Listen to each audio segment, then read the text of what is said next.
بسم اللہ الرحمن الرحیم الحمدللہ رب العالمین والصلاة والسلام علی رسولہ الکریم اما بعد۔ آج بتاریخ 8 جون سن 2020 گروپ سوال شیخ مقصود حفظہ اللہ سے جوابات سیریز SSMS 415 نشر ہونے جا رہی ہے۔ امید کے بغور سماعت فرمائیں گے۔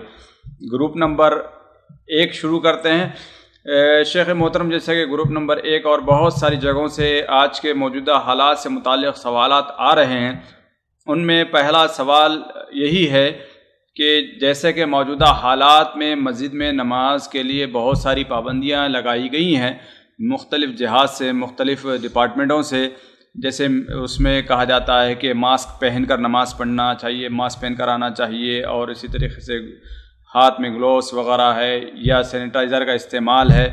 یہ ساری چیزیں ایسی لگتی ہیں جو انسان کی روٹین میں نہیں تھی عام طور پر، لیکن آج اس کو اختیار کرنا پڑ رہا ہے۔ تو شرعی نقطہ نظر سے اگر حکومتیں اس کو لاگو کر دی ہیں تو اس پر عمل کرنا کیسا ہے؟ دیکھیے، اگر وہاں کے علماء اور عام لوگ ان چیزوں کی پابندی کرتے ہوئے مسجد میں آنے جانے کا فتویٰ دے رہے ہیں اور آ رہے ہیں، تو ہر شخص کے اوپر یہ واجب ہوگا، اذا سمعت المؤذن فاجب، اذا سمعت النداء فاجب، جب تم اذان سنو تو تم اذان کا جواب دو۔ اس لیے کہ کسی بھی صورت میں ہو، جب اذان ہو رہی ہے تو ہم ہی لوگوں کے لیے ہو رہی ہے نا، اور جب عام اہل علم وہاں کے یہ فتویٰ دے رہے ہیں، اگر انفرادی طور پر کوئی ہے تو اس کا الگ مسئلہ ہے، لیکن عام اہل علم یہ فتویٰ دے رہے ہیں کہ اس طریقے سے نماز جماعت سے ہو جائے گی اور جماعت کا ثواب ملے گا، نماز کا ثواب ملے گا، تو ہم جیسے عام لوگوں کے اوپر یہ واجب ہے کہ ہم اذان کا جواب دیں، یعنی مسجد پہنچیں اور ان چیزوں کی پابندی کریں جن چیزوں کی پابندی ہماری صحت کے لیے ضروری ہے۔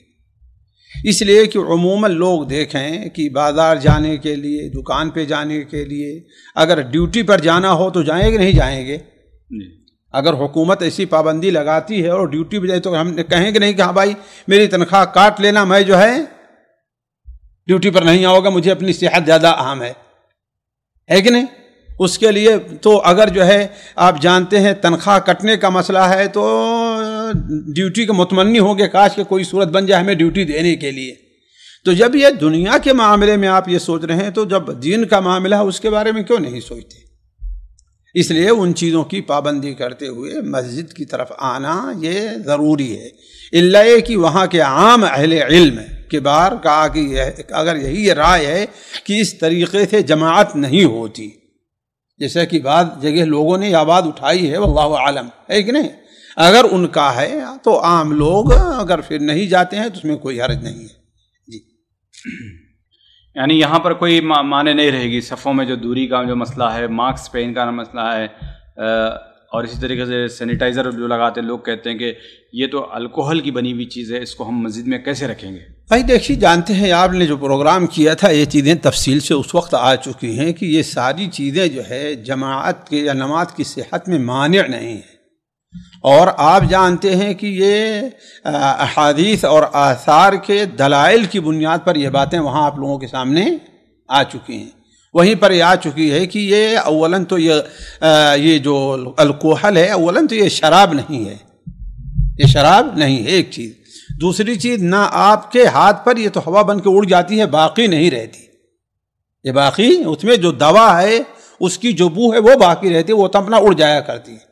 تیسری چیز یہ ہے کہ اس کی حرمت پر تو اس میں کوئی شک نہیں کہ اتفاق ہے پینے کے حد تک، لیکن اس کی نجاست کے اوپر اتفاق اہل علم کا نہیں ہے۔ جی، اسی طریقے سے ماسک پہنا، یہ جو پہنے ہوئے ہیں، اس کا مطلب صرف جو اکثر ہو سکتا ہے کیا ہے کہ عام حالت میں مکروہ ہو سکتا ہے، عام حالت میں کیا ہے؟ مکروہ ہو سکتا ہے پہن کر کے نماز پڑھنا، نہ یہ کہ اس کی وجہ سے نماز ہوتی ہی نہیں ہے۔ یہ تو کوئی عالم نہیں ہے کہ اس کی وجہ سے نماز نہیں ہو، اگر کوئی آدمی منہ ڈھک لے گا تو نماز نہیں ہوگی، بہت کچھ کہے گا، عام حالات میں کیا ہے مکروہ ہوگی یا آگے بڑھ کے دیکھ ناجائز ہوگی، ظاہر حدیث پر عمل کرتے ہوئے کہ نہ رسول اللہ یغطی الرجل فاہ، یہ سنن ابو داؤد میں حدیث ہے نا، لیکن کوئی سے نماز نہیں ہوتی ہے نا، خاص طور پر جہاں پر ایک عذر پایا جائے، اور یہاں جیسے آپ دیکھ رہے ہیں کہ یہاں یہ دھمکی ہو کہ آپ کے اوپر 1000 ریال کا جرمانہ بھی لگ جائے گا، ورنہ آپ کا جو ہے کیا ہے خروج بھی لگ سکتا ہے۔ تو ایسی صورت میں جو ہے آپ ان چیزوں کا استعمال تو دنیا کے کام میں ڈیوٹی جانے کے لیے، مارکیٹ جانے کے لیے، لیکن مسجد کے لیے کیوں نہیں کریں گے آپ؟ جی اسی کا قریب کا سوال ہے، ساتھی پوچھتے ہیں کہ اگر مثال کے طور پر اللہ کرے، اللہ نہ کرے کسی کو کورونا ہو جائے یا کوئی ایسی بیماری لگ جائے، کوئی امکان نہیں ہے لیکن سردی اور یعنی کھانسی بخار نارمل چیز ہے، تو یہ سب بندہ سوال کرتا ہے کہ ایسی صورت میں لوگ ہمیں شک کی نگاہ سے دیکھیں گے، کیا اس وجہ سے وہ جماعت یعنی مسجد میں جانا چھوڑ سکتا ہے اپنے آپ؟ ہاں بھائی، اگر یہ مشکوک ہے تو ٹھیک ہے، چھوڑ دیں، نہ جائے۔ اگر مشکوک ہے، اس سے لوگ بھاگ رہے ہیں، نہیں وہ اپنی جگہ مطمئن ہے کہ اسے کچھ نہیں ہے، لیکن ہے سردی تو وہ چھینک آنا۔ ہاں بھائی، لیکن یہ ہے لوگ خوف کھاتے ہیں لوگوں کے لیے۔ دیکھیے بعض ایسی چیزیں ہیں جن کا کھانا حرام نہیں ہے مثال کے طور پر، لیکن اس سے اگر لوگوں کو اذیت پہنچ رہی ہے تو ایسی صورت میں مسجد میں نہ آنے سے منع ہے نا، اجازت ہے نا۔ تو میں سمجھتا ہوں کہ اگر ایسی کسی کو بیماری ہے اور اس کی وجہ سے لوگ مشکوک شک کی نظر سے دیکھ رہے ہیں تو ٹھیک ہے، اس کے لیے انشاءاللہ اجازت ہے کہ گھر میں پڑھ لے۔ پھر اس کو ثواب جماعت کا ملے گا انشاءاللہ، اس کو اس کی نیت میں ثواب ملے گا، اس لیے کہ ایک رکاوٹ کی وجہ سے نہیں آ رہا ہے۔ آپ جانتے ہیں کہ ایک شرعی اصول ہے، کوئی شخص اپنے دل کے لحاظ سے کیا ہے، وہ ناصح ہے نا۔ اذا نصحوا للہ ورسولہ، سے قرآن میں اللہ تعالیٰ نے بیان فرمایا ہے، یعنی دل میں کسی قسم کا اس سے بچنے کا کھوٹ نہیں ہے۔ پھر اگر کوئی ظاہری رکاوٹ ہے تو اس کو پورا اجر ملے گا۔ جی اگلا سوال ہے، ساتھی پوچھتے ہیں کہ جیسے آج کے حالات میں جس قدر دوری کے ساتھ مسجد میں ٹھہرنے کا حکم دیا گیا ہے، جمعہ کی مسجدوں میں ہمارے ملکوں میں، انڈیا پاکستان میں بڑی پریشانی آ رہی ہے۔ مثال کے طور پر یعنی ایک مسجد جو اتنی بڑی نہیں ہوتی ہے کہ جو اتنے دوری کے فاصلے پر لوگوں کو کنٹرول کر پائے، تو کیا ایسی صورت میں اسی ایک مسجد میں 2 مرتبہ جمعہ کی نماز ہو سکتی ہے؟ نہیں بھائی، دیکھیے میرا دل، اس سے پہلے بھی یہ بات کئی بار گزر چکی ہے، 2 بار جمعے پر میرا دل مطمئن نہیں ہے دوسری مسجد میں جمعہ کا قیام کر لیا جائے۔ دوسری مسجدیں جو ہوتی ہیں، چھوٹی مسجدیں ہیں، ان میں تو ہر جگہ ہمارے پاس تو ہر جگہ ہی جمعہ کی نماز ہوتی ہے۔ جمعہ میں تو ہر جگہ، ہر چھوٹی اور بڑی مسجد، یہ بڑے شہروں میں ہوتا ہے، عام شہروں میں تو نہیں ہوتا، چھوٹے شہروں میں اور دیہاتوں وغیرہ میں تو نہیں ہوتا ہے، لیکن جہاں تک بڑے شہروں کی بات ہے، ہر مسجد میں جمعہ ہوتا ہے، تو اس کے لیے لوگ باہر جمعہ پڑھ لیں، ورنہ پھر ظہر پڑھ لیں، واللہ عالم، یا کسی اور عالم سے فتویٰ پوچھیں۔ میرے نزدیک تو پہلے ہی سے یہ چیز میں مطمئن ہے کہ دوبارہ جمعہ کی نماز دہرائی نہیں جا سکتی۔ وجہ کیا ہے؟ وجہ ہے کہ اولاً جو ہے اس کی کوئی دلیل نہیں ہے، کوئی دلیل اس کی نہیں ہے 2 بار جمعہ پڑھنے کی۔ حضرت عبداللہ ابن مسعود، عبداللہ ابن عباس نے یہ تو کہہ دیا کہ اپنے گھروں میں نماز پڑھو، لیکن یہ نہیں کہا کہ اپنے گھروں میں جمعہ پڑھ لو، یا جب ختم ہو جائے تو بعد میں آ کے تم لوگ جمعہ پڑھ لینا۔ علی کل حال شیخ ابن باز وغیرہ بھی مجھے یاد ہے، گھر میں جمعہ پڑھنا ایک تو اس کی الگ نوعیت ہے، لیکن اسی جگہ دوبارہ جمعہ پڑھنا جگہ نہ ہونے کی وجہ سے۔ دیکھیے جمعہ کی تکرار یہ مسئلہ ہے کہ ثابت نہیں ہے، مکرر جمعہ پڑھنا، 2 بار جمعہ پڑھنا، جی نہیں وہی ایک مرتبہ ایک وہی میں سمجھ رہا ہوں کہ ایک ہی جگہ پر 2 بار جمعہ ہونا، یہ چیز محل اشکال ہے۔ 2 بار جمعہ ہونا صرف عید کی کسی حد تک یہ اجازت دی جا سکتی ہے، کیوں؟ اس لیے کہ عید کا کوئی بدل نہیں ہے، جمعہ کا بدل ظہر ہے۔ جی جن لوگوں کو بھائی اللہ کل حال ٹھیک ہے، دوسروں سے پوچھ کے فتویٰ آپ مناقشہ کیوں کر رہے ہیں بھائی؟ نہیں ہے میرے نزدیک، نہیں ہے، دوسروں سے پوچھ لیں، فتویٰ عمل کر لیں، اس کے اوپر کوئی عالم فتویٰ دے رہا ہے تو۔ اچھا یہاں پر گراؤنڈ میں پڑھ سکتے ہیں، اسی ٹائم پہ پڑھ لیں، ہو جائے گا انشاءاللہ جمعہ گراؤنڈ میں جا کر، اگر اجازت حکومت دیتی ہے تو۔ جی یعنی مسجد کا اگر یعنی دور تو کسی جگہ پر، یعنی ظاہر سی بات ہے مسجد میں تو بدل نہیں ہے، جی جتنی مسجد کی جگہ ہوتی ہے تو ہو جائے گی، تو وہاں دوسری جگہ بغل ہٹ کر کے لوگ قائم کر لیں جمعہ، کوئی حرج نہیں، یہ ممکن ہے، لیکن ایک ساتھ ایک ہی مسجد میں 2 جمعہ نہیں۔ جی اگلا سوال ہے، ساتھی پوچھتے ہیں کہ رمضان کے جو چھوٹے ہوئے روزے ہیں ان کی نیت کیا فرض روزوں کی طرح فجر سے پہلے ضروری ہے یا بعد میں بھی وہ نیت کی جا سکتی ہے؟ نہیں، بالکل ضروری ہے، اس لیے کہ روزے کا جو ارکان ہے جانتے ہیں، ان میں سے رکن کیا ہے؟ طلوع سے لے کر کے، طلوع فجر سے لے کر کے غروب تک جو ہے جی ہے نا. اگر بعد میں کرتا ہے تو گویا اس کا حصہ ایک چھوٹ جائے گا، تو اس کے لیے ضروری ہے. جی تو اس میں جو توڑنے وغیرہ کے احکامات ہے روزہ سب وہی آئیں گے؟ نہیں، بغیر عذر کے توڑنا جو ہے ناجائز ہوگا، گناہ ہوگا. لیکن یہ ہے کہ اس کو جو کفارہ وغیرہ ہے وہ جو فرض روزے کا ہے رمضان کا، وہ اس کے اوپر نہیں آئے گا، اور رمضان کے مہینے کی حرمت کے پیش نظر ہے وہ. جی جی اسی طریقے کا اگلا سوال ہے، ساتھی پوچھتے ہیں کہ اگر جیسے مذکورہ روزے جو اس سے پہلے یہ رمضان کے جو روزے اگر چھوٹے ہوئے عورت کے ہیں تو کیا رمضان کے بعد وہ شوہر کی اجازت کے بعد رکھے گی یا ایسے ہی رکھنا شروع کر سکتی ہے؟ دیکھیے، اس کی اول میں اصل یہ ہے، اصل مسئلہ یہ ہے کہ جو فرض روزے ہیں، فرض عبادت ہے، اس میں شوہر کی اجازت ضروری نہیں ہے، یہ اصل چیز ہے. لیکن ایک ایسا فرض ہے جس کے لیے وقت کی گنجائش ہے، وقت کی گنجائش ہے. مثال کے طور پر 1 مہینے کے لیے شوہر چھٹی پر آیا ہوا ہے، پھر اس کے بعد وہ چلا جائے گا، ہے نا. تو ایسی صورت میں عورت کو بھی یہ لحاظ چاہیے کہ ہاں بھائی وہ اس سے پوچھ لے، اس لیے کہ اس کے لیے گنجائش دوبارہ باقی ہے. لیکن اگر ایسا ہی وقت رہ جائے کہ اب گنجائش باقی نہیں رہے گی، اب مثال کے طور پہ ایک عورت ہے، وہ بھی اس کی طریقے سے شوہر کی وجہ سے ایک ڈیوٹی پیش آئے، ڈیوٹی پر روزہ رکھنا کیا ہے، ایک مشکل ترین کام ہوتا ہے، جیسے کہ آپ جانتے ہیں. خاص طور پر مشکل کام ہو، ٹیچر ہو، پڑھا رہی ہے، بچوں کے سامنے چیخنا ہے، چلانا ہے کہ نہیں ہے. تو اب شوہر کو بھی نہیں اختیار بنتا ہے کہ ہاں بھائی موجودہ سے روزہ سے روکے وہ روزہ رکھ سکتی ہے، پوری رات پڑی ہے، اپنی ضروریات اسے پوری کر سکتا ہے وہ. جی تو یہاں پر اسی کے قریب کا اور سوال ہے، ساتھی پوچھتے ہیں کہ عورت یعنی شوال کے روزے پہلے رکھ سکتی ہے اور بعد میں قضا روزے مکمل کر لے گی، یا پہلے قضا مکمل کرنا ضروری ہے اس کے بعد ہی شوال کا روزہ رکھ پائے گی وہ؟ بھائی دیکھیے، یہ مسئلہ اہل علم کے نزدیک مختلف ہی ہے. جیسا کہ آپ جانتے ہیں، بعض علماء کہتے ہیں کہ پہلے فرض روزے اہم ہیں، اس کے بعد شوال کے روزے ہیں. تو اصل یہ ہے کہ اللہ کے رسول صلی اللہ علیہ وسلم اس حدیث کے اوپر عمل کرتے ہوئے من صام رمضان ثم اتبعه ستا من شوال، جو رمضان کے روزے رکھے پھر اس کے بعد شوال کے 6 روزے رکھے تو اسے سال بھر روزہ رکھنے کا ثواب ملے گا.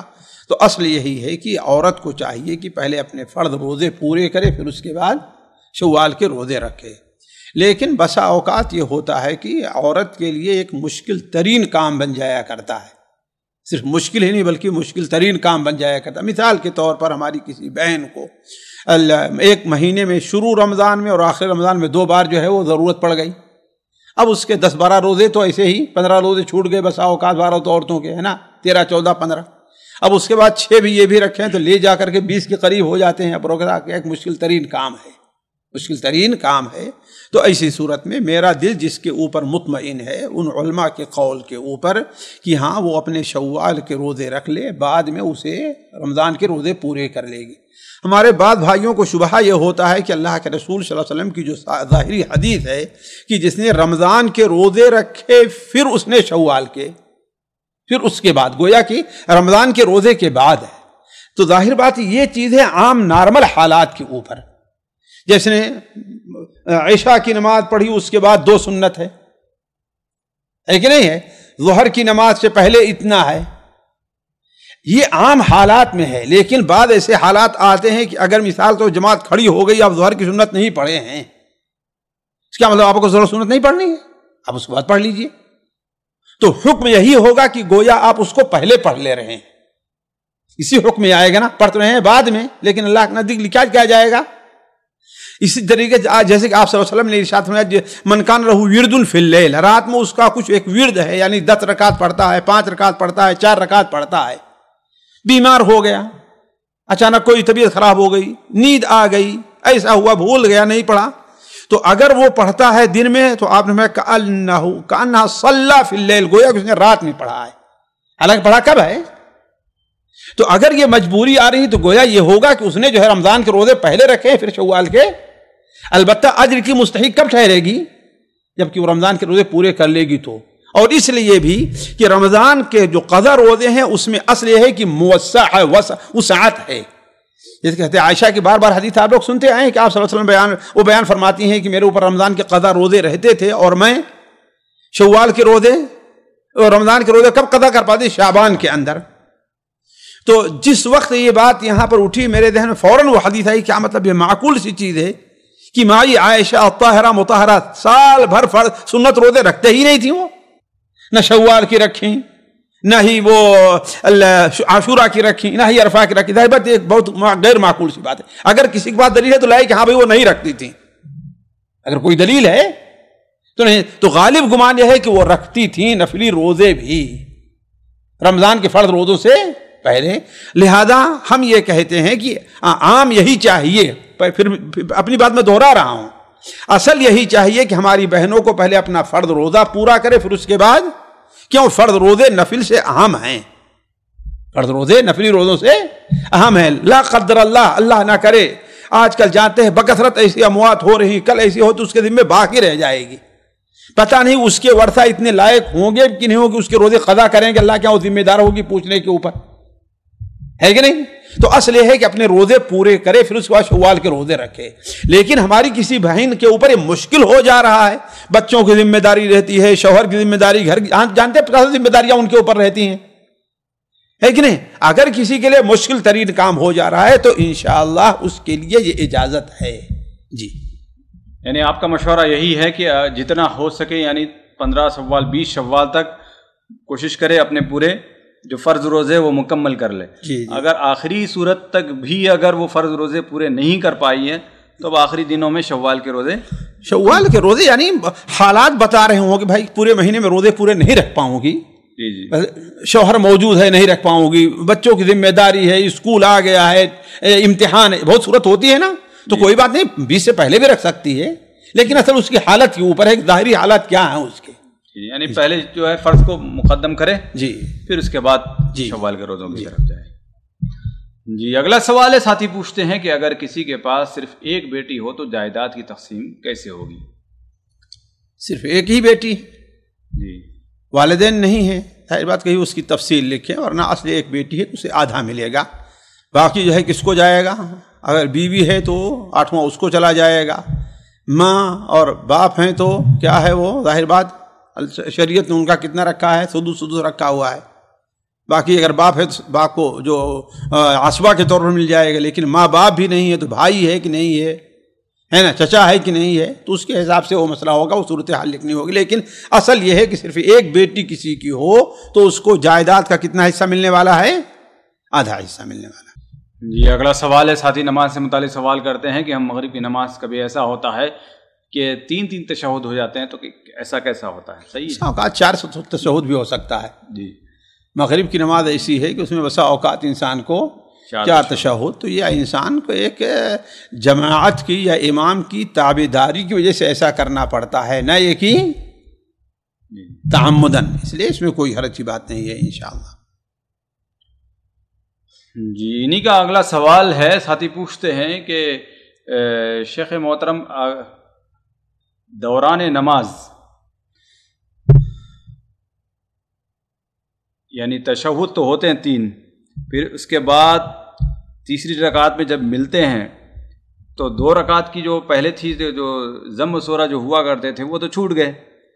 اب امام کی تیسری اور چوتھی اس میں بھی ان کا ضم سورہ چھوٹ گیا. اب یہ امام کے بعد پڑھیں گے، ان کی ہوگی تیسری اور چوتھی، تو کیا وہ ضم سورہ اب پڑھ سکتے ہیں یا نہیں پڑھیں گے؟ میرے محترم، تشہد اول واجب ہے نا، جب وہ ساقط ہو سکتا ہے کہ نہیں ہے؟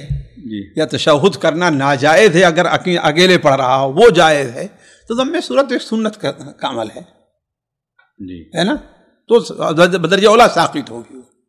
جی جی، اگلا سوال ہے، ساتھی پوچھتے ہیں کہ شیخ محترم ہمارے پاس ایک اہل حدیث عالم ہیں جو کہتے ہیں کہ یعنی انہوں نے کہا کہ رام چندر جی جو ہے نا ہمارے لیے آدرش یعنی رول ماڈل ہو سکتے ہیں، تو کس بنیاد پر کہا؟ جبکہ انہوں نے کہا کہ واللہ عالم، جگہ جگہ کے لحاظ سے، حالات کے لحاظ سے یہ کچھ ہوتا ہے، ظاہر بات ہے تو یہ چیز غلط ہے نا، لیکن جگہ جگہ کن ماحول کن حالات کس جگہ کہا ہے وہ انہیں سے پوچھیے. جی جی اگلا سوال ہے، ساتھی ایک لمبے تفصیل کے ساتھ سوال کرتے ہیں، شیخ محترم یعنی دیوبندیوں کے پیچھے نماز پڑھنے کو لے کر بعض علماء جائز قرار دیتے ہیں اور بعض ناجائز قرار دیتے ہیں، بعض کہتے ہیں کہ جب ان کا عقیدہ ہی صحیح نہیں ہے تو پھر ان کے پیچھے نماز پڑھنے کا کیا امکان ہے؟ حجاج ابن یوسف کا عقیدہ یہ تھا کہ وہ اہل بیت سے نفرت رکھتا تھا، حجاج ابن یوسف اہل بیت سے نفرت، ناصبیت اس کے اندر تھی، پوری تاریخ ناصبی، اس لیے کہ ایک رافضی ہوتے ہیں ایک ناصبی ہوتے ہیں، رافضی جو ہے اہل بیت سے محبت میں غلو کرتے ہیں اور ناصبی اہل بیت سے بغاوت میں غلو۔ اس کے پیچھے نماز پڑھتے کہ نہیں پڑھتے تھے حضرت عبداللہ ابن عمر وغیرہ؟ جی میں یہ نہیں کہتا کہ اختیار کیا جائے کہ تراشا جائے ایسے اماموں کو، نہیں، لیکن اگر نہیں ہے کوئی وہی ہے تو اس کی وجہ سے جماعت سے نماز نہ چھوڑیں۔ ہم نے ہندوستان میں واللہ عالم اپنے کبار علماء کو اسی پر پایا ہے۔ جی اگلا سوال ہے، ساتھی پوچھتے ہیں کہ اگر میاں بیوی میں لڑائی ہو جائے تو طلاق کا حل موجود ہے، لیکن رشتہ داروں میں اگر لڑائی ہو جائے یا اسے کچھ ڈسٹرب ہو جاتا ہے تو اس میں قطع تعلق ہی تو نہیں کیا جا سکتا، اگر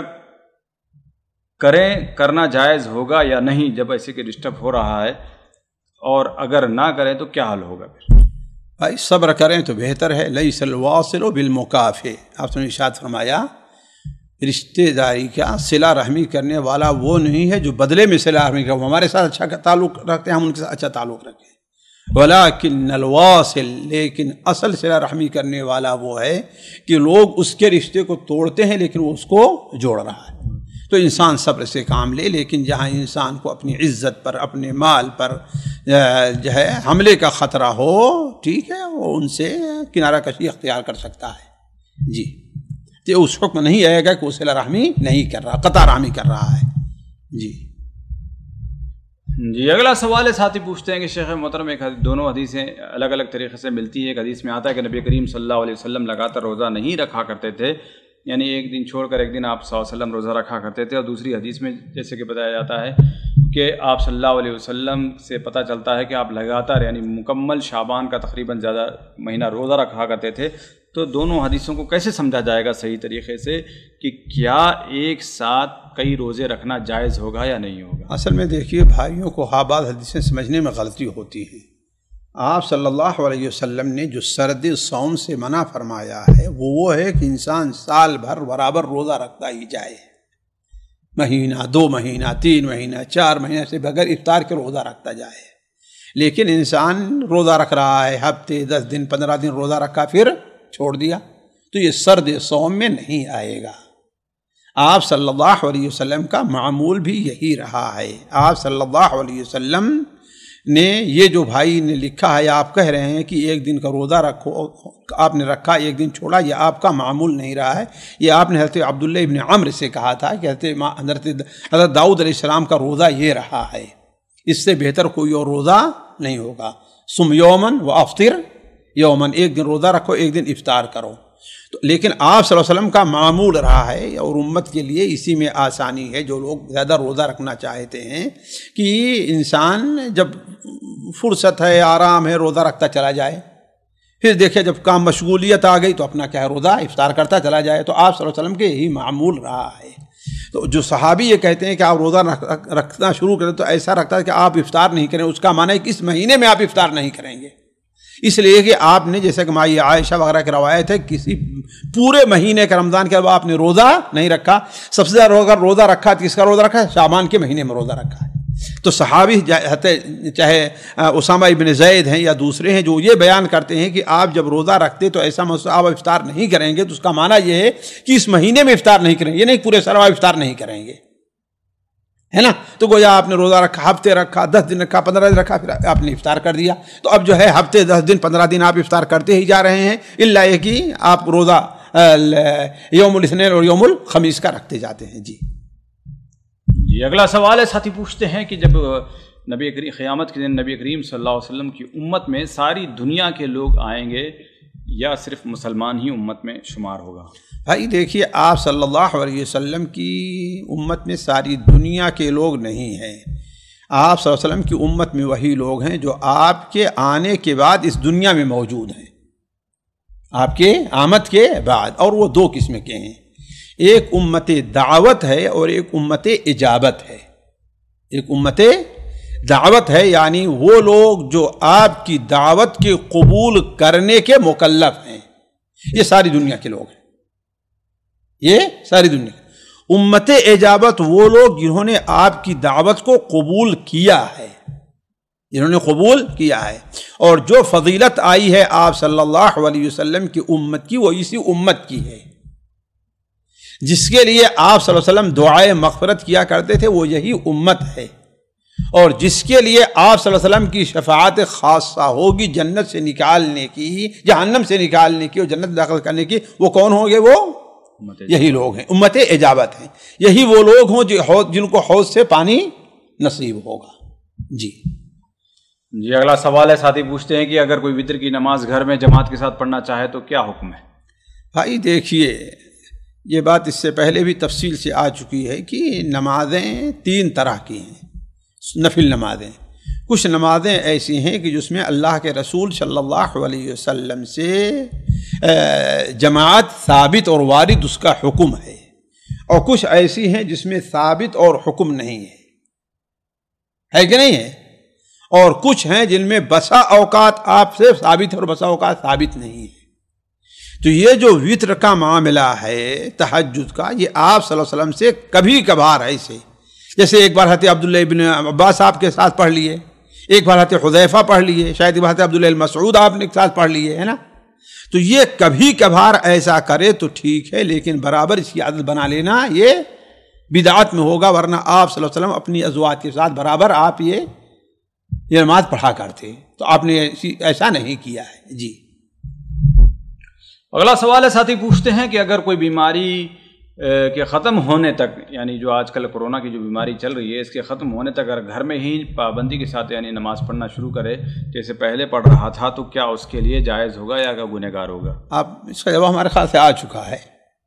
نہیں، وہ تو ایک الگ قسم تھی کہ اس کو بیماری ہے آلریڈی، نہیں آ چکا۔ شروع میں آپ نے یہی کہا تھا نا کہ جو آدمی جو ہے مساجد میں، نہیں اس سے پہلے پورا لمبی گفتگو اسی پر ہوئی تھی۔ پہلا سوال آپ کا تھا کہ اگر کوئی آدمی آج کل جیسے اذان ہوتی ہے اور نہ آئے مسجد میں تو اس کا وہی حکم ہوگا یا کیا ہوگا؟ جی نہیں، وہ سوال وہ تو احتیاطی تدابیر کو لے کر سوال تھا کہ علی کل حال اگر جو ہے وہ شخص صحیح سالم ہے، اسے کوئی بیماری نہیں ہے اور اذان کی آواز سن رہا ہے تو اس کے اوپر واجب ہے فاجب، وہ جواب دے آئے نماز پڑھنے کے لیے۔ جی یعنی احتیاط کام نہیں آئے گا یہاں پر؟ احتیاط کیا، احتیاط کرے بھائی، اپنا میکس پہنے، جی دوائیں وغیرہ ہے استعمال کرے۔ جی جیسے جن لوگوں کو خطرہ ہے، خطرہ ہر ایک کو ہے، کس کو خطرہ نہیں ہے؟ نہیں، مثال کے طور پر گورنمنٹ کہتی ہے کہ جو لوگ شوگر پیشنٹ، ہاں وہ الگ چیز ہے، جو بیمار ہیں وہ الگ، ان کو زیادہ خطرہ ہے، کہ زیادہ خطرہ ہو، ہے نا۔ اور ایسی جگہ جہاں پر اس چیز کا ورود بکثرت ہے بعض شہروں میں، ہے نا، کوئی حرجہ نہیں۔ لیکن جیسے الحمدللہ اللہ تعالیٰ نے محفوظ رکھا ہے، الغات کو بھی دیکھیے، یہاں ایک پیشنٹ بھی نہیں آیا، تو یہاں کون سے خطرہ ہے لوگوں کو؟ جی اگلا سوال ہے، ساتھی پوچھتے ہیں کہ جو کچھ لوگ رمضان میں ختم قرآن کے بعد امام کے ساتھ یعنی دوران نماز حالت قیام میں ہاتھ اٹھاتے ہیں، تو اس کا کیا حکم ہے؟ امام اٹھا رہا ہے، پتہ نہیں، امام صاحب تو ظاہر بات اٹھانا ہے، اس کو امام کی اقتدا کرنی ہے۔ اللہ کے رسول صلی اللہ علیہ وسلم نے جب دعائے قنوت میں ہاتھ اٹھائے، صحابہ نے بھی ہاتھ اٹھا لیا۔ اچھا، امام کے اوپر رہے گا جیسے؟ ہاں ظاہر بات، امام نہیں اٹھا رہا تو آپ بھی نہ اٹھائیں۔ اب جیسے آج کل حرم وغیرہ میں تو کیسے پتہ چلے گا؟ تو نماز ہی نے پڑھے پھر آپ، ظاہر بات معلوم ہے، ائمہ حرم جو ہے ہاتھ اٹھاتے ہیں، سب معلوم ہے، کوئی ضروری ہے کہ دیکھتے رہیں وہاں جا کر، سب کو معلوم ہے۔ جی لیکن اگر کوئی نہیں اٹھاتا، ہم نہیں کہتے کہ ہاں بھائی وہ بدعت، وہ جو ہے اس کی نماز نہیں ہوگی، ایک فضیلت سے امام کی اطاعت اتباع کی جو فضیلت ہے اس سے محروم رہے گا وہ۔ جی تو یہی حکم اس میں بھی آئے گا؟ کس میں؟ وتر میں بالکل آئے گا۔ یعنی کوئی ہے ہاتھ نہیں اٹھاتا امام، تو مقتدی کو نہیں اٹھانا چاہیے؟ نہ اٹھائیں ہاتھ، لیکن اٹھا لیں تو نہیں کہ ناجائز ہوگا نہیں، لیکن صحیح اتباعی کو بھی ہاتھ نہ اٹھائیں۔ عیدین میں بھی ایسی حکم؟ عیدین میں بھی علامہ البانی تو جو ہے، علامہ البانی ایک صاحب نے اپنی نظروں سے دیکھا ہے اور بتایا ہے واللہ عالم۔ علامہ البانی رحمہ اللہ رکوع سے اٹھنے کے بعد ہاتھ باندھنے کو بدعت تک کہا ہے انہوں نے، لیکن ایک شخص نے اپنی آنکھوں سے دیکھا، کہا کہ شیخ ابن باز کے بعد مدینہ میں نماز پڑھے تو ان کے پیچھے نماز پڑھو تو انہوں نے ہاتھ باندھا ہے امام کی اتباع میں۔ شیخ البانی سے ہم نے تو یہاں تک سمجھا ہے، واللہ ان کی بارے سے ہوتا ہے مجھ سے غلطی ہو رہی ہو، کہ اگر امام جلسے استراحت نہیں کر رہا ہے تو سنت کا بھی جلسے استراحت نہ کرے امام کی اتباع میں۔ انما جعل الامام لیؤتم بہ۔ جی یہ تو بالکل جو پیچھے لوگ رہنے والے ہوئے وہی کر سکتے ہیں۔ یعنی علی کل حال امام کی اتباع، میں یہ نہیں کہتا کہ ناجائز اور حرام ہو، اس سے نماز فاسد ہو جائے گی، لیکن اصل یہی کہ امام کی اتباع کرنی چاہیے۔ یعنی ہمیں پہلے سے اگر پتہ ہو کہ یہ فلاں صاحب یعنی عیدین کی تکبیرات میں اپنا ہاتھ اٹھاتے ہیں تو ہمیں ہاتھ اٹھانا چاہیے، اور فلاں صاحب نہیں اٹھاتے ہیں تو نہیں اٹھانا چاہیے۔ اس لیے میں اپنے ان بھائیوں سے کہتا ہوں کہ جو لوگ بسا اوقات شافعی امام کے پیچھے نماز پڑھنے پر مجبور ہو جاتے ہیں، ہے کہ نہیں ہے، وہ دعائے قنوت، تو آپ کے ہاتھ اٹھائیے دعائے قنوت کیجیے، ٹھیک، آمین بول لیجیے۔ جی اگلا سوال ہے، ساتھی پوچھتے ہیں کہ اگر ہمیں کسی کو، اگر اس کے والد اور دادا کی جو بالکل حرام کمائی تھی، سود وغیرہ سب کچھ لیتے تھے، ایسی کمائی سے اگر کسی کو وراثت میں اگر حصہ ملا ہو تو وہ حصہ کیسا ہے؟ بھائی دیکھیے، ایک معاملہ ورع کا ہے اور ایک معاملہ استحقاق کا ہے۔ استحقاق کا، ورع کا ہے کہ ٹھیک ہے آپ چھوڑ دیجیے، ہے نا، اور جہاں تک حق ہونے کا ہے آپ کا حق اس پر بنتا ہے، لیکن وہ جو حرام کمائی ہے اس کی دو صورت ہوگی۔ وہ جو حرام مال ہے کسی آدمی کا متعین ہے یا کہ متعین نہیں ہے، یعنی کسی کی زمین ہڑپ کے لیے آپ کو معلوم ہے دوسرے کی زمین ہے، یہ اگر متعین ہے تو اس کو آپ کے لیے جائز نہیں ہوگا، وہ اس کا ہے، وہ اپنا اس کو واپس کرنا چاہیے۔ لیکن متعین نہیں، جیسے رشوت سے لیا ہوا مال ہے، سود سے لیا ہوا مال ہے، یہ ہے وہ ہے، تو یہ گناہ کس کے اوپر ہے؟ لینے والے پر ہے۔ آپ کے پاس جائز طریقے سے آ رہا ہے، جائز طریقے سے آ رہا ہے۔ اس لیے مثال دیتا ہوں کہ ایک شخص ہے سودی کاروبار کرتا ہے، رشوت کا لین دین کرتا ہے، اس کا سارا پیسہ رشوت کا ہے، کس کا ہے؟ رشوت کا ہے، یا اللہ حفاظت فرمائے کوئی عورت فاحشہ ہے وہ اس سے اپنا پیسہ جمع کرتی ہے۔ ایک دکاندار کے پاس سامان لینے آئے تو اسی پیسے سامان دے کے نہیں دے گا؟ دے گا نا؟ جی کیوں؟ اس لیے کہ اس کے پاس جائز طریقے سے آ رہا ہے، تو وراثت بھی آپ کے پاس کیا ہے؟ جائز طریقے سے آ رہی ہے۔ جی اگلا سوال، کو سوالات خواتین گروپ سے شامل کیے جاتے ہیں۔ پہلا سوال ہے، بہن نے ایک پوسٹ بھیجی ہے جس میں ایک دیکھنے میں تو اندر وظیفہ بتایا گیا ہے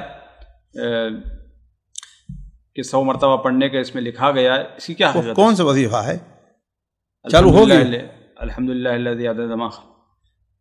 دیکھیے اگر وہ حدیث ہے، جی اگر وہ حدیث ہے جو شاید مسند احمد وغیرہ میں ہے، اللہ کے رسول صلی اللہ علیہ وسلم نے بیان فرمایا ہے کہ یہ اس کا آپ نے کچھ ایسا آج بنا فرمایا کہ سب سے بہتر گویا کہ یہ عمل ہے نا، تو وہ تو علامہ البانی نے اس کو صحیح ترغیب و ترہیب میں اور صحیح الجامع میں رکھا۔ لیکن یہاں پہ ایک عنوان الگ دیا گیا ہے کہ وظیفہ فار، میرا خیال سے اوپر سے بیان ہی غلط ہوگا کہ جی اندر سے تو بات صحیح ہے کہ کہا گیا کہ افضل وظیفوں میں سے اس کو خیال گیا کہ بہت سارے وظیفے اگر پڑھنے تو سب سے بہتر وظیفہ اس کو بتایا گیا، لیکن ہیڈنگ میں کہا گیا ہے کہ اگر 100 مرتبہ اگر کوئی پڑھتا ہے تو اس کی یعنی ہر پرابلم، کوئی بھی اگر حاجت ہے تو وہ ختم ہو جائے گی۔ یہ میرے خیال سے بات صحیح ہے۔ علی کل حال یہ مجھے حدیث میں یاد نہیں ہے، واللہ عالم، اس کو دیکھ لیں حدیث میں۔ جی اگلا سوال ہے، بہن پوچھتی ہیں کہ میرے والد ہمیشہ یہی کہتے ہیں کہ اہل حدیث کو خالی 100 سال نکل گئے ہیں، حنفی تو پہلے سے ہیں، تو یہ کیسے حدیث تک صحیح ہیں؟ یہ مسکین ہے آپ کے والد، معاف کر دیجئے ان کو سمجھائیے، ہے نا، ان کو کیا پتہ ہے کہ حنفی بات کی پیداوار ہیں، اہل حدیث ان سے ہی پہلے ہیں۔ جی اگلا سوال ہے، بہن پوچھتی ہیں کہ کوئی عورت اپنے کسی مجبوری کی وجہ سے گھر سے باہر نکلی اور راستے میں نماز کا وقت ہو گیا، اس نے اسی اثنا میں کسی مسجد میں نماز ادا کرنے کو جاتی ہے مگر وہاں پر عورتوں کے لیے الگ سے جگہ موجود نہیں ہے، کوئی اور کونے میں نماز ادا کرنے کو کہتا ہے، اب یہ خاتون برقعے میں نقاب منہ پر گرائے یعنی منہ ڈھانپے نماز ادا کر رہی ہو اس وجہ سے کہ وہ بے پردہ نہ ہو جائے، تو کیا ایسی حالت میں اس کی نماز ہو جائے گی؟ کوئی حرج نہیں، بالکل ہو جائے گی، کوئی رکاوٹ نہیں ہے، بلکہ واجب ہے اس کے اوپر کہ وہ اپنے پردے کو باقی رکھے، اسی حالت میں نماز پڑھے۔ جی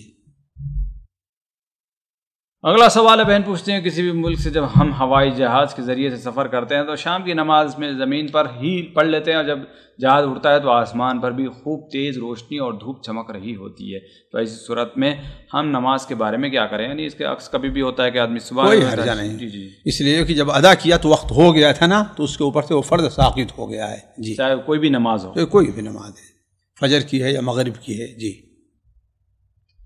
جی اگلا سوال ہے، بہن پوچھتی ہیں کہ ہم یہ جانتے ہیں کہ تصویر لگانا حرام ہے، سوال یہ کہ واٹس ایپ پر اگر ہم کسی چھوٹے بچوں کی تصویر اس مقصد سے لگاتے ہیں کہ دین کی اصلاح و تربیت ہو جائے، تو ان بچوں کو ہم اپنی محبت جتانا چاہتے ہیں کہ ہم نے آپ کی فوٹو سے لگائی کہ آپ سے محبت، اور اسی بہانے وہ ان کی تربیت بھی کرنا چاہتے ہیں، ان کی دلجوئی کرنا چاہتے ہیں، اس سے طریقے ان کا تجربہ ہے کہ انہوں نے ایسا کام کیا ہے اور الحمدللہ تربیت ہوئی ہے، تو اس کا کیا حکم بنتا ہے شیخ؟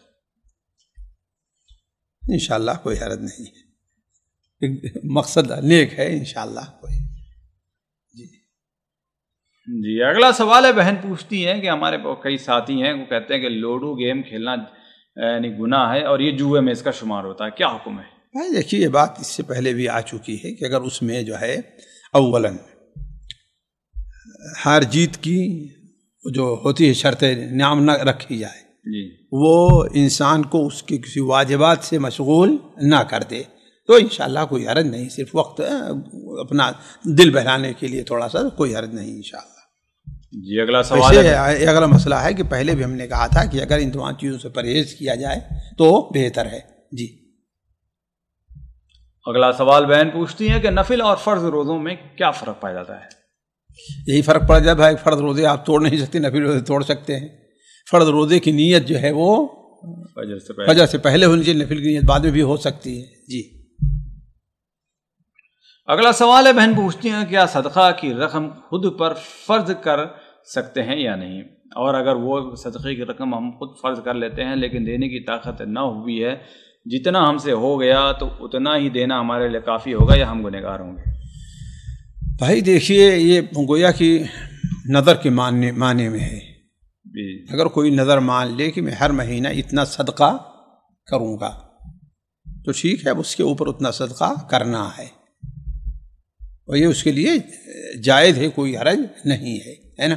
لیکن جب وہ عاجز آ جائے کہ ہاں بھائی اتنے صدقہ نہیں کرتا ہے، تو کو بہتر یہ ہے کہ ایسی صورت میں وہ قسم کا کفارہ ادا کرے اور جتنا اس سے ہو سک رہا ہے اس سے اپنا صدقہ کرتا جائے، اس اپنے اس نیک کام کو چھوڑے نہیں، اس لیے کہ اس نے اپنے لیے ایک کھاتا کھلوا لیا ہے کہ حتی الامکان اس میں اس سے جتنا کچھ ہو رہا ہے وہ داخل کر رہا ہے، تو اس میں کمی، اس کو اگر کمی بھی ہو جائے لیکن یہ کہ اسے انقطاع نہیں ہونا چاہیے۔ جی اگلا سوال ہے، بہن پوچھتی ہیں کہ شیخ دن کی 12 یا 10 سنت کون سی ہیں کہ یعنی فضیلت حدیث میں آئی ہے؟ یعنی جن کے لیے بنا اللہ لہ بیتن فی الجنہ، ظاہر بات یہ 12 رکعتیں ہیں جو 4 ظہر سے پہلے، 2 ظہر کے بعد، 2 مغرب کے بعد، 2 عشاء کے بعد اور 2 فجر سے پہلے، یہ 12 رکعتیں ہیں۔ جی اگلا سوال ہے، بہن پوچھتی ہیں کہ جب نبی کریم صلی اللہ علیہ وسلم نے صحابی رضی اللہ عنہ سے کہا کہ اگر وہ دعا کے دورانیہ میں سارا وقت درود پڑھتے رہیں تو اللہ رب العالمین ان کی تمام حاجات بغیر کسی کہے پوری کر دیں گے، تو کیا درود پڑھنا ہی دعا کی جگہ لے لیتا ہے، کافی ہوتا ہے؟ بھائی دیکھیے یہ حضرت ابی بن کعب رضی اللہ تعالیٰ عنہ کی روایت ہے، انہوں نے اللہ کے رسول صلی اللہ علیہ وسلم سوال کیا کہ میں نے کچھ وقت خاص کر لیا ہے دعا کے لیے، تو اس کا کتنا حصہ آپ پر درود میں صرف کروں؟ تو آپ صلی اللہ علیہ وسلم ظاہر بات کہتے رہے ربع، ثلث، آدھا، پورا، تو آپ نے فرمایا کہ اذن یکفی ہمک و یغفر ذنبک، تمہارے ہموم، تمہاری پریشانیاں سب دور ہو جائیں، تمہارے گناہ معاف ہو جائیں گے۔ تو اگر انسان نیک نیتی کے ساتھ کوئی ایسا کرتا ہے، دیکھیے اس میں بہت بڑا دخل انسان کے کیا دل کا ہوتا ہے، ہے کہ نہیں ہے، تو انشاءاللہ یہ اس کے لیے کافی ہوگا۔ جی سامعین کرام، ہمارے علمی اور عوامی دروس اور سوال و جواب کی مجلسوں سے آپ خود بھی مستفید ہوں اور اپنے دوست و احباب کے ساتھ بھی شیئر کریں۔ عین ممکن ہے کہ آپ کے شیئر سے کسی کی اصلاح اور آپ کے لیے صدقہ جاریہ بن جائے۔ واٹس ایپ پر اسلامک میسج حاصل کرنے کے لیے نمبر نوٹ فرمائیں: یعقوب عزیز 00966 5089597707۔ واٹس ایپ سوال جو آپ گروپ میں ایڈ ہونے کے لیے نمبر نوٹ فرمائیں: عبدالسلام عمری 00966 502627 نمبر بھیجتے ہوئے نام اور پتہ ضرور لکھیں۔ اسی طرح ہمارے یوٹیوب چینل اسلامی دعویٰ کو ضرور سبسکرائب کریں تاکہ ہماری ہر نئی اور اہم ویڈیو کی اطلاع آپ کو فوری حاصل ہو جائے۔ تمام دروس، مقالات اور سوال و جواب سیریز کے لیے ہماری مشہور ویب سائٹ www.islamidawah.com کا مشاہدہ کرتے رہیں۔ السلام علیکم ورحمۃ اللہ وبرکاتہ۔